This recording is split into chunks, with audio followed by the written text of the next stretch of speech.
नमस्कार, मेरा नाम है डॉक्टर पुरु धवन और आज इस वीडियो में हम बात करने वाले हैं कि एक पैरालिसिस पेशेंट को मालिश करनी चाहिए या नहीं करनी चाहिए। अगर करनी चाहिए तो किस टाइप से करनी चाहिए। पैरालिसिस में मालिश को लेके बहुत सारे भ्रम होते हैं। कुछ डॉक्टर्स बोलते हैं कि मालिश बिल्कुल नहीं करनी चाहिए, इससे आपका हाथ पैर खराब हो जाएगा। बट कुछ जगह बोला जाता है कि आपने मालिश करनी है, और दोनों ही बातें सही हैं। मैं पहले बताना चाहता हूँ, अगर हम मालिश को सही तरीके से नहीं करते, जोर से करते हैं, बहुत दबा दबा के करते हैं, तो मसल्स खराब हो जाती हैं, मसल्स में स्पास्टिसिटी आ जाती है, अकड़न आ जाती है और हाथ पैर परमानेंट तरीके से खराब हो जाते हैं। तो इस मालिश के नुकसान मैं आपको पहले बता रहा हूँ। बट अगर हम चाहते हैं कि पेशेंट को दर्द है, दर्द में आराम मिले, पेशेंट की जो मसल्स में स्पास्टिसिटी है, अकड़न है, उससे खत्म करना है, तो वहां पर मालिश बहुत अच्छा काम करती है। तो आपने सबसे चीजों का ध्यान क्या रखना है कि मालिश को सही तरीका करने का आपको तरीका पता होना चाहिए। तो जब भी आप मालिश करते हैं तो आपने ध्यान क्या रखना है कि हाथ हल्का चलाना है, आपने दबाना नहीं है, प्रेशर नहीं लगाना नीचे की तरफ, उंगलियों से नहीं करनी, सोटे से नहीं करनी, बेलन से नहीं करनी, हल्के हाथ से हम मालिश कर रहे हैं।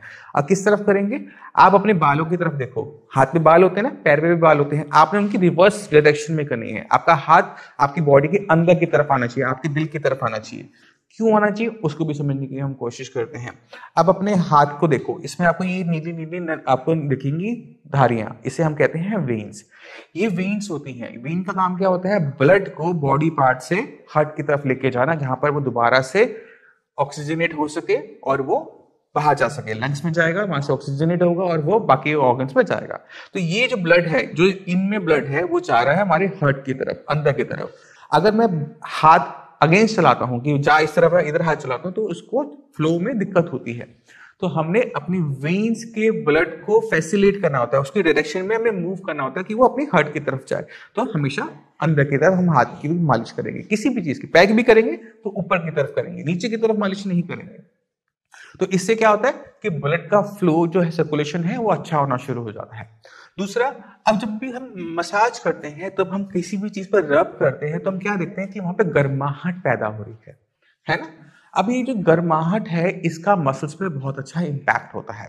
आपने देखा होगा कि आप फिजियोथेरेपी करवाने भी चाहते हैं तो वहां पर डिफरेंट डिफरेंट मशीन्स होती हैं जो हीट प्रोवाइड कर रही होती हैं। तो जब हम हीट देते हैं मसल्स को, तो मसल्स एक्सपेंड करती हैं, रिलैक्स होती हैं। अगर वहीं पर हम कुछ ठंडा लगाएंगे तो मसल्स क्या होंगे, स्टिफ होंगी, उसमें स्पास्टिसिटी बढ़ेगी। तो हीट जो होती है वो पैरालिसिस पेशेंट के लिए अच्छी होती है, क्योंकि वो मसल्स को रिलैक्स करने में हेल्प करती है। और हम जब रब कर रहे हैं, मसाज कर रहे हैं, तो क्या हो रहा है, हीट जनरेट हो रही है, आपकी स्किन गर्म हो जाती है, और नीचे क्या है, मसल्स हैं। जब उस पर हीट का असर पड़ता है, वो रिलैक्स होने शुरू करती हैं। तो हमें मसल्स को रिलैक्स करने में हम मसाज का यूज कर सकते हैं।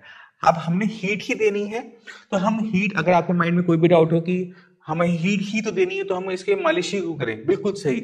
हम क्या कर सकते हैं, हम नॉर्मल अपने हीटिंग पैड्स जो होते हैं, जेल पैड्स जो मार्केट में अवेलेबल होते हैं, घर पर भी बहुत लोगों के मिल जाते हैं, हम उनसे भी वही इफेक्ट ले सकते हैं जो कि हमें मालिश से मिल रहा है। अब हम क्या करेंगे, जेल पैड लेंगे, उसको हम अप्लाई कर देंगे। अब तो मौसम बदल गया है, पहले ठंड चल रही थी तो ये अच्छा फायदेमंद था, अच्छा काम करता था।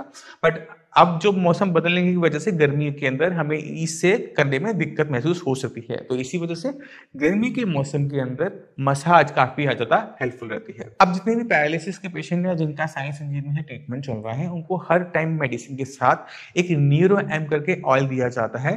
तो न्यूरो एम ऑयल का पर्पस भी आपको पता होना चाहिए। तो काफी हद तक मैं आपको बता चुका हूं कि उसका मेन पर्पस क्या होता है, मसल्स को रिलैक्स करना। तो अगर आपके किसी बॉडी पार्ट में, मान लो कि कंधे में पेन है, मूवमेंट करने पे स्टिफनेस महसूस हो रही है कि यहाँ पे मांसपेशियां बहुत अकड़ी हुई हैं, तो आप क्या करेंगे, थोड़ा सा ऑयल लगाया, जेल पैड लिया, गर्म किया उसको और वहां पे अप्लाई कर दिया।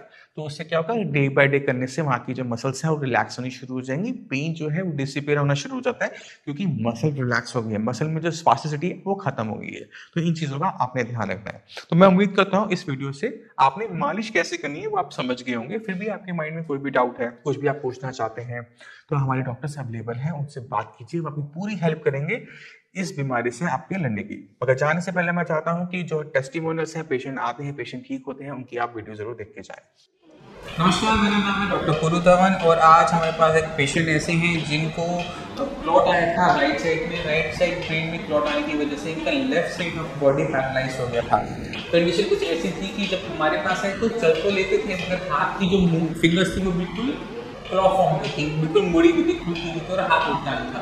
तो चलते हैं पेशेंट के पास और देखते हैं कि पेशेंट को कितना इंप्रूवमेंट मिला 1 महीने के साइंस संजीवनी के ट्रीटमेंट से। तो लक्ष्मी जी, आपको ये दिक्कत कब शुरू हुई, कब हुआ था पैरालिसिस का अटैक? मेरे को हुआ था सर होली वाले दिन सुबह 8 20 मार्च को। 20 मिनट। और तब क्या दिक्कत हुई थी? तब सर मैं आके सिर्फ काम पे से 8 बजे आके 8:15 बजे खड़ा हुआ था, सिर्फ चाय पी थी मैंने। अच्छा। चाय पीने के बाद मेरे हाथ में और पैर में एकदम सरसराहट सी महसूस हुई। मैं ये चाय लेके आई थी, मैंने चाय पी थी। मैंने उनसे कहा मेरे को कुछ अजीब सा महसूस हो रहा है। तो मेरे से बोली क्या हुआ? मैंने कहा मेरे को कुछ अजीब सा महसूस हो रहा है। मैंने कहा मेरे हाथ और पैर में चींटियाँ से चल रही हैं। अच्छा। तो इतनी देर में तो मैं लड़खड़ा के गिर पड़ा। अच्छा। तो इन्होंने संभाल लिया। मेरा बेटा था, मेरी बेटी थी, हम दोनों भाई। तो स्कूटर पर बैठा के मुझे RMN ले गए थे। तो वहाँ जाके मेरा ट्रीटमेंट चला था 4 दिन। उसके बाद उन्होंने मुझे डिस्चार्ज कर दिया। तो जब वहाँ से आए तो क्या कंडीशन थी? उस समय तो लेफ्ट हैंड साइड पूरी अनकॉन्शियस थी, कोई मतलब मेरे फेस वगैरह पे, आँख वगैरह पे पूरा लेफ्ट साइड हो चुका था। वॉइस भी चली गई। अच्छा, और जब साइंस संजीवनी में आए तो क्या कंडीशन थी? साइंस संजीवनी में जब आया तो मैं चल तो रहा था, मगर मेरा हाथ काम नहीं कर रहा था। हाथ की क्या कंडीशन थी, थोड़ा सा बताओ।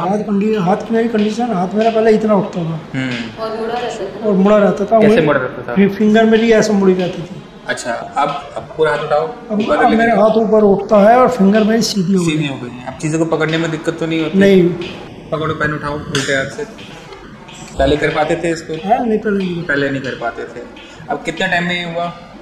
1 महीने के अंदर ही सारा सुधार हुआ। तो आपने खुद देखा कि पेशेंट के अंदर वो चेंजेस जो चाहिए होती हैं, जो उसकी इम्प्रूवमेंट रुक जाती है, वो शुरुआत करने के लिए हमें हाथ पैर की मसल्स पे काम नहीं करना पड़ता, हमें सिर्फ पेशेंट की ब्रेन पे काम करना पड़ता है, क्योंकि वहीं पर क्लॉट आया था, वहीं पर डैमेज हुआ।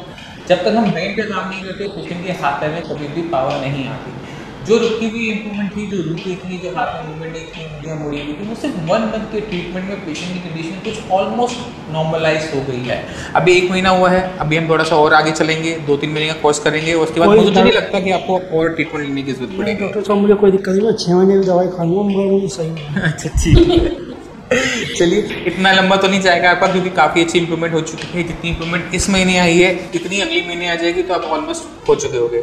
अभी सुनने में आया आप बाइक से आए हो, बाइक चला कर आए हो। पिछले महीने बाइक चलाते थे? नहीं चलाता, नहीं, बेटे के साथ में। बेटा मेरा कितने टाइम के बाद आपने बाइक चलाई है? 4 महीने। 4 महीने बाद, ठीक है। इनमें बहुत तेज़ी से बहुत अच्छी इंप्रूवमेंट आती है। एक रीज़न ये भी है कि उनकी जो डैमेज हुआ था उसका भी बहुत ज़्यादा टाइम नहीं हुआ था। अगर ये पेशेंट 6 मंथ के बाद आता तो उसमें इंप्रूवमेंट धीरे धीरे होती, क्योंकि ये अपने उस टाइम के अंदर है जब ब्रेन के अंदर डेवलपमेंट हो रही होती है। तो ज़रा सा भी हम उसको पुश करते हैं तो वो तेज़ी से इंप्रूवमेंट दिखा देता है।